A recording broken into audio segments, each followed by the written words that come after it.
Aden was born in the bustling city of Lagos, Nigeria, where the shimmering lights of the city reflected the vibrant life of the people. Her mother, Monaiki, was a market trader, while her father, Adikona, worked in construction. From the moment Aden came into the world, her beauty radiated, with eyes that seemed to hold the stars and a smile that could light up a room. But beneath the glow of her innocence, an air of tension brewed in her home. Monaiki had always desired a son, someone to carry on the family name and provide for them in old age. When Aden was born, her disappointment was palpable. Adikona, too, quietly distanced himself. Over time, the love and care that should have been poured into their only child slowly turned into resentment. Despite her radiant spirit, Aden felt the coldness. Yet, she continued to smile, believing her parents would one day love her as she loved them. As Aden grew, so did her responsibilities. By the time she was 6, her parents demanded she wake early to sweep the compound, fetch water from the distant well, and help with chores far beyond her years. While other children played joyfully, Aden toiled.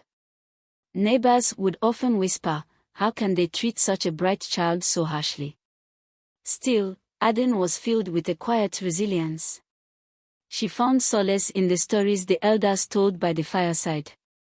Stories of ancestors, gods, and powerful spirits who once roamed the lands. She would sit at the feet of the storytellers, soaking in every word, and in her heart, she began to dream. One night, an old woman in the market, who had noticed Aden's mistreatment, stopped her. "Little one," she said, "the gods have not forgotten you." Aden, though confused, smiled politely and continued her tasks, not yet understanding the power of those words. By the time Aden was 12, the tension between her and her parents reached a boiling point. Her mother's voice grew harsher, and her father's silence more deafening. One evening, after a minor mistake, Monaiki lashed out at her daughter with cruel words. "You are nothing but a burden to this family. If only you had been a son, things would have been different." Her words struck deep, and that night, Aden wept alone in her small room. She tried to understand what she had done to deserve such treatment, but no answers came. The walls of her home, once a place of refuge, now felt like a prison. Aden, in her quiet moments, began to plot her escape. She longed for a life beyond the confines of her family's expectations, a life where she could be free. The day finally came when Aden's parents could no longer hide their disdain. Monaiki and Adikana called her into the parlor, their faces stern. "We can no longer afford to keep you," her mother announced coldly. "You are old enough to fend for yourself." With that, they handed her a small bundle of clothes and a few naira bills. It was a cruel abandonment, one that shattered the last bit of hope Aden held for reconciliation. They sent her away to a distant village, far from the city, to live with an aunt she barely knew. As Aden left her childhood home, her heart ached with both sorrow and anger. But even as tears streamed down her face, she felt a strange sense of relief, freedom, at last. The journey to Ibis, the rural village where her aunt Lay lived, was long and tiring.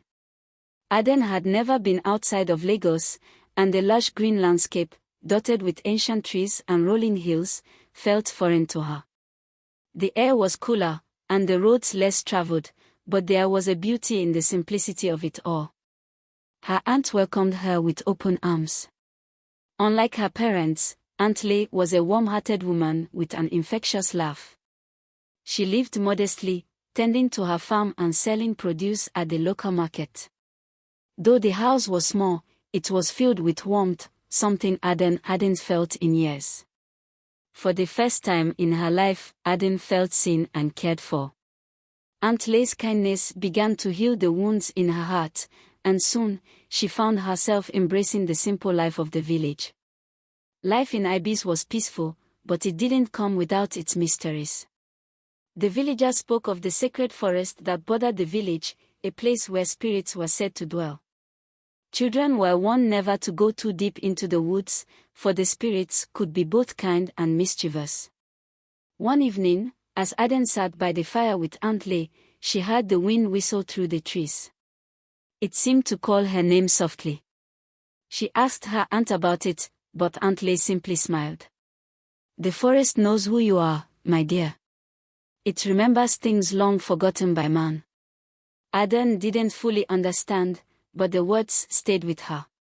That night, she dreamed of a glowing path deep within the forest, a place where her destiny lay hidden.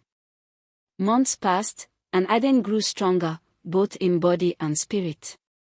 She had learned the ways of the farm, helped her aunt with the market trade, and had even made a few friends in the village. Life had taken on a rhythm that brought her peace. One afternoon, while returning from the market, Aden met a stranger on the road. He was tall, with skin the color of dark cocoa and eyes that sparkled like stars. His voice was deep and calming, and when he spoke, it was as though the wind itself had carried his words. "I have been watching you, Aden," he said mysteriously. Startled, Aden stepped back. "Who are you?" He smiled gently. "I am someone who knows your story, and I come with a message. You are destined for greatness, but first, you must walk a path filled with trials. Be strong, for the gods have not forgotten you." And just like that, the man disappeared, leaving Aden both frightened and curious. The stranger's words haunted Aden. Though she tried to carry on with her daily tasks, a sense of foreboding followed her. One evening, while walking by the edge of the forest, she noticed something shimmering in the distance. Against her better judgment, she followed the light. As she entered the sacred forest, the trees seemed to close in around her, and the air grew thick with magic. Suddenly, a voice echoed through the trees, "Aden, daughter of Lagos, do you seek your destiny?" Aden's heart raced. "Who speaks?" "I am the guardian of this forest. If you wish to claim your future, you must prove your worth." Without warning, the ground beneath her feet trembled, and a massive creature emerged from the shadows, a lion, its golden eyes fixed on her. This was her first test, and she had no choice but to face it head-on. Aden stood frozen as the lion approached, its presence commanding. But as it drew nearer, it did not attack. Instead, it circled her slowly, as if measuring her spirit. The lion's eyes, though fierce, held wisdom beyond the word of men. "You fear what you do not understand," it said, its voice a deep rumble. "But fear is the first barrier to greatness." Aden, though trembling, found her voice. "I do not wish to be afraid. I want to know my path." The lion nodded. "Then you must first learn that power is not found in the strength of your arms but in the strength of your heart."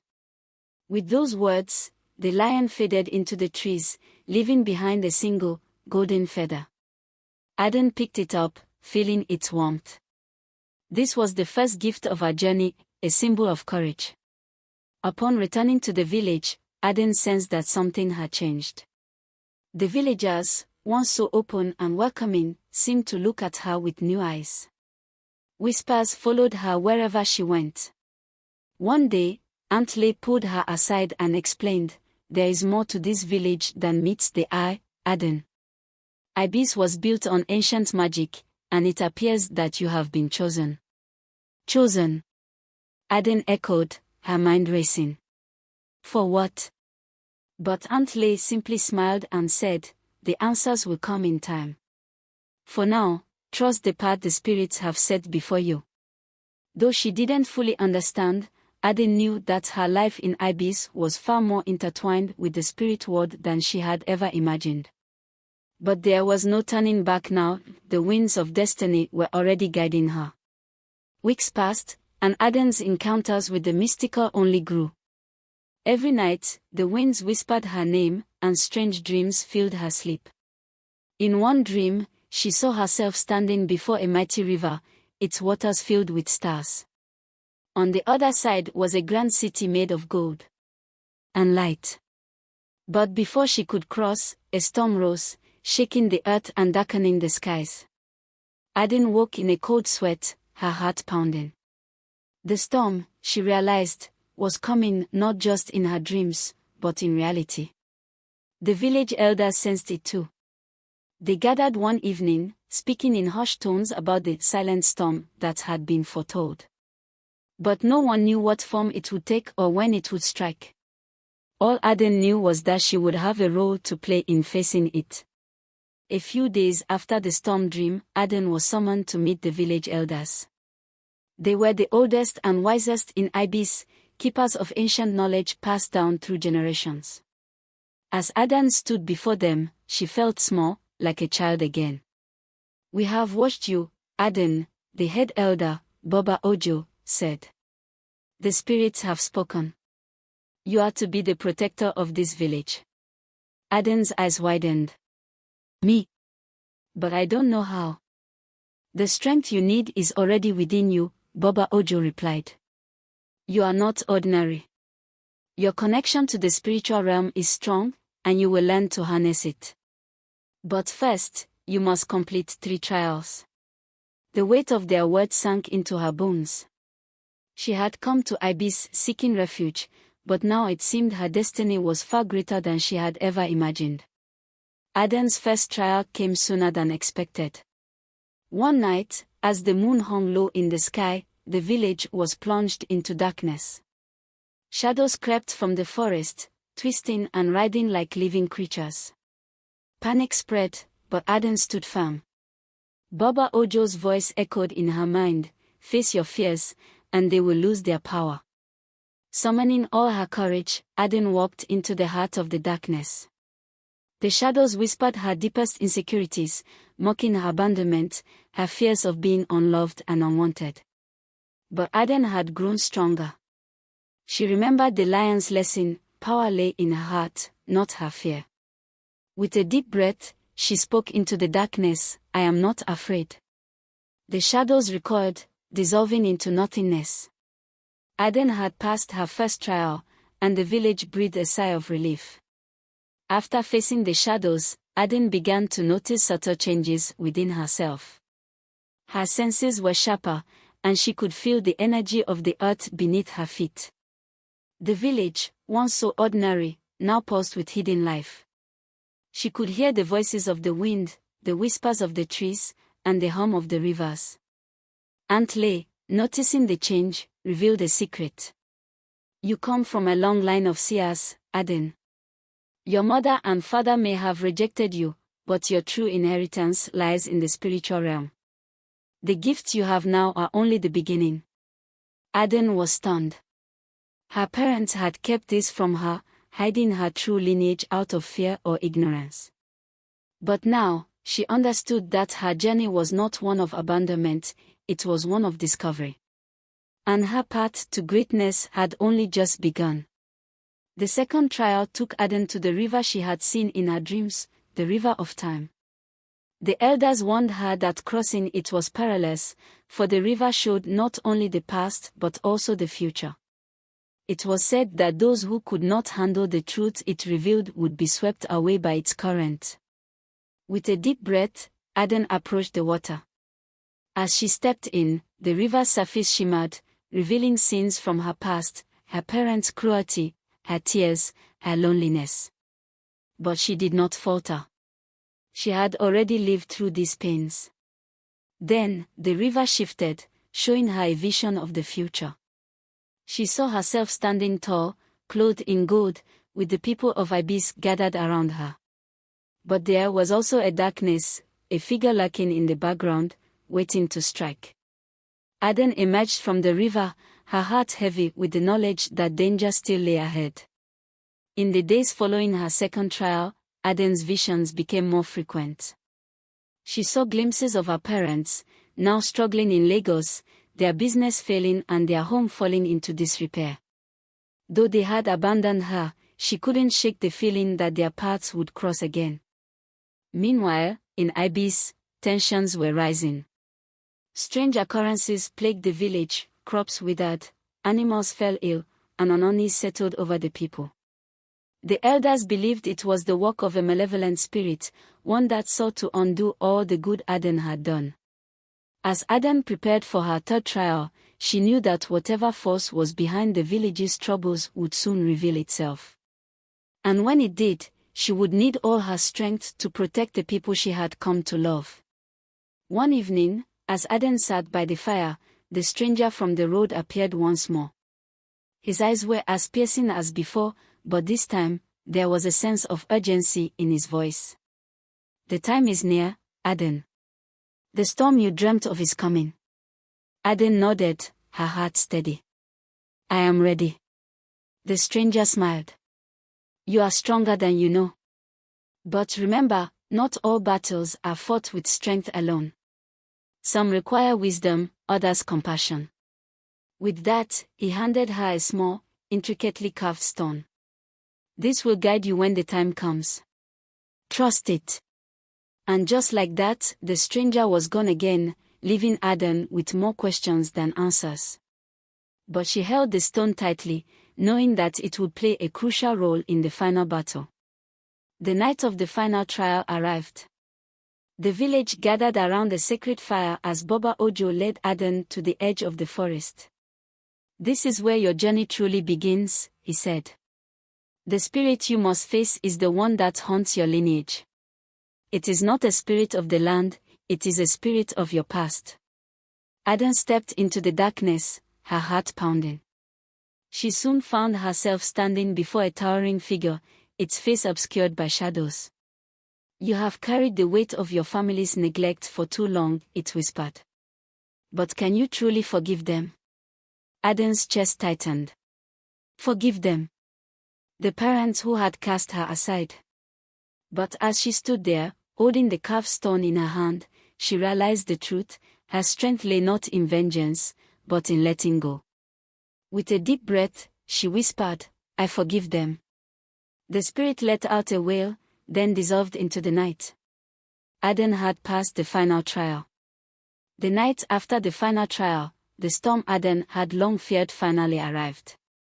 Dark clouds rolled in, and the winds howled through the village, tearing at rooftops and sending animals into a frenzy. Lightning split the sky, and the ground trembled beneath the weight of the storm. But this was no ordinary weather. As Aden stood in the center of the village, she could feel the malevolent spirit lurking in the air. It had not been defeated, only driven back. Now, it had returned with a vengeance. The elders gathered, and Baba Ojo spoke solemnly. "This storm is the work of the spirit you faced. It seeks to destroy all that you have built here." Aden knew this was her greatest test yet. She had faced her fears, forgiven her past, and now she had to defend her future. The storm intensified, and the spirit, now fully manifest, rose from the center of the village like a swirling mass of darkness. Its voice boomed across the land, filled with rage. "You may have passed the trials, Aden, but you cannot defeat me." Aden stood firm, the carved stone clutched in her hand. She had faced this spirit before, and now she understood its true nature. It fed on fear, on pain, on unresolved anger. But she no longer carried those burdens. "I do not fear you," Aden said, her voice steady. "You have no power over me." The spirit howled, but it was no longer as strong as it once had been. With each passing moment, its form began to fade.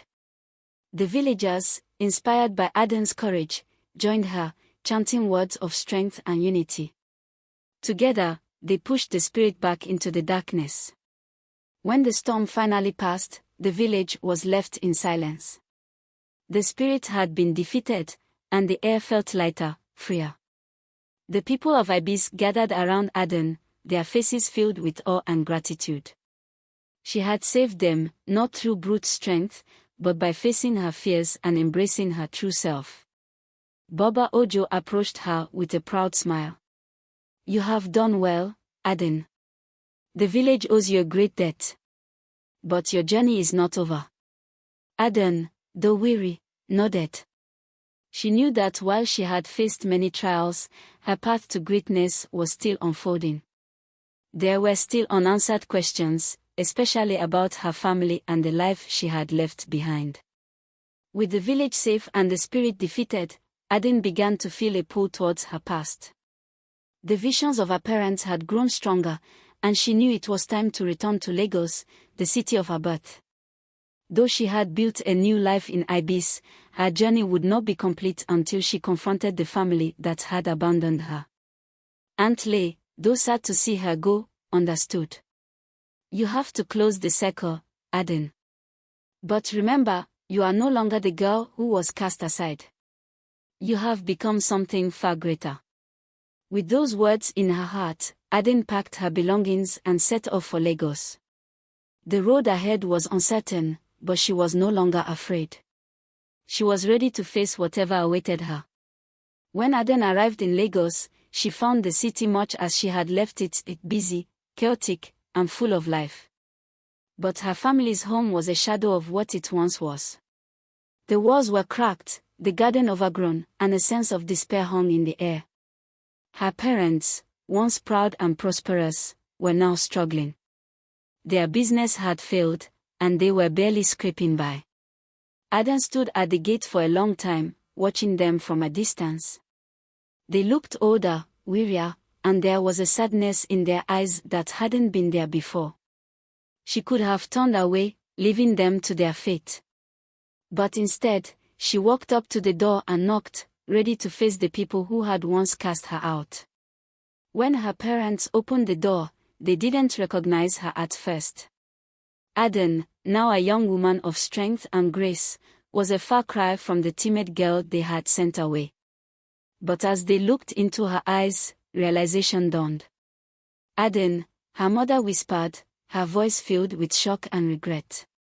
Her father said nothing, his face a mix of shame and sorrow.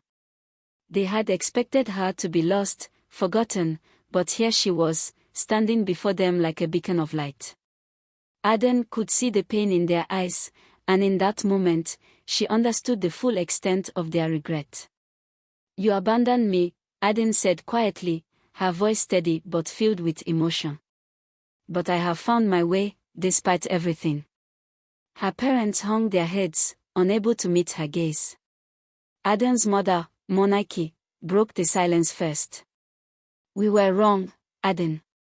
So very wrong.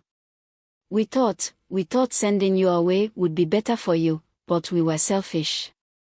Her father, Adikana, nodded, his eyes filled with tears. We failed you, daughter. And we have suffered for it every day since. Aden could hear the sincerity in their voices, the weight of their mistakes hanging heavy in the air. It wasn't the apology she had dreamed of as a child, but it was enough. She had learned on her journey that forgiveness was not for the benefit of others, it was for herself. I forgive you, she said softly, and with those words, a great burden lifted from her heart. The past was no longer a chain around her neck. She was free. With forgiveness came a new chapter in Aden's life. Her parents, humbled by their fall and grateful for her return, asked her to stay with them, to help rebuild what had been lost. But Aden knew that her place was no longer in their home. She had found her own path, her own strength. I will help you, Aden said, but I cannot stay. Her parents, though saddened, understood. They had lost the right to demand anything from her long ago. Instead, they accepted her offer of help with gratitude and humility. Over the next few weeks, Aden used the wisdom and skills she had gained in Ibis to help her parents rebuild their business. She introduced new ideas, modernized their operations, and slowly but surely, they began to regain their footing. As Aden helped her parents, she realized that her true gift was not just in spiritual matters, but also in leadership and business. She had a natural talent for bringing people together and creating opportunities where none had existed before. With the money she had saved from her time in Ibis, Aden decided to start her own business. It began as a small market stall, selling goods from the village, but quickly grew into something much larger. Soon, she was trading across Lagos, building a network of suppliers and customers that spanned the entire city. Her business flourished, and with it, her influence. People began to recognize her not just as a successful entrepreneur, but as a wise and compassionate leader. She became a symbol of hope for many, especially for those who had been forgotten or cast aside. Though Adan's business thrived in Lagos, her heart longed for Ibis. The village had become her true home, a place of peace and belonging. After ensuring that her parents were stable and her business could run without her, she decided to return to the village that had given her so much. When she arrived, the people of Ibis welcomed her with open arms. She was no longer just Adan, the girl who had been abandoned. She was Adan, the protector of the village, the woman who had faced her fears and emerged victorious. Aunt Lay, her beloved aunt, greeted her with tears of joy. "I always knew you would return, my dear," she said, pulling Adan into a tight embrace. "Ibis is where you belong." To celebrate Adan's return, the village held a grand festival. The Festival of Light was an ancient tradition, meant to honor those who had overcome great trials and emerged stronger. The entire village was illuminated with lanterns and candles, and the air was filled with music and laughter. Adan, now a woman of great standing, was the guest of honor. As she sat by the fire, watching the festivities, she felt a deep sense of contentment. She had come so far from the scared, abandoned girl she once was. Now, she was a woman of strength, wisdom, and compassion. But the festival was not just a celebration of her return, it was also a reminder that the light within each of us can never be extinguished, no matter how dark the world may seem. With her return to Ibis, Adan decided to use her newfound wealth and influence to help the village flourish. She invested in the community, building schools, improving infrastructure, and creating opportunities for the people. Under her guidance, Ibis grew from a small, quiet village into a thriving center of trade and culture. Adan's reputation spread far and wide, and soon, people from all over Nigeria came to seek her counsel. She had become not just a businesswoman, but a leader, a beacon of hope for those who had been forgotten, just as she once had been. But despite her success, Adan never forgot the lessons she had learned. She remained humble, always remembering the trials she had faced and the people who had helped her along the way. One day, as Adan sat in her office, she received an unexpected visit. Her parents, now older and frailer, had come to Ibis. They had heard of her success, of the empire she had built, and had come to ask for her help once more. Adan was surprised to see them, but not unkind. She welcomed them into her home, offering them food and drink. Her parents, humbled by their journey and by the daughter they had once abandoned, spoke with quiet voices. "We need your help again," her father said, his voice shaking. "Our business, it's failing, and we don't know what to do." Adan listened carefully, her heart filled with compassion. They had hurt her deeply, but she had already forgiven them. Now, it was time to show them the true meaning of family. Adan could have easily turned her parents away, leaving them to deal with the consequences of their actions. But that was not who she had become. She had grown beyond bitterness and anger. Instead, she chose mercy. "I will help you," she said softly. "But only if you promise to learn from your mistakes."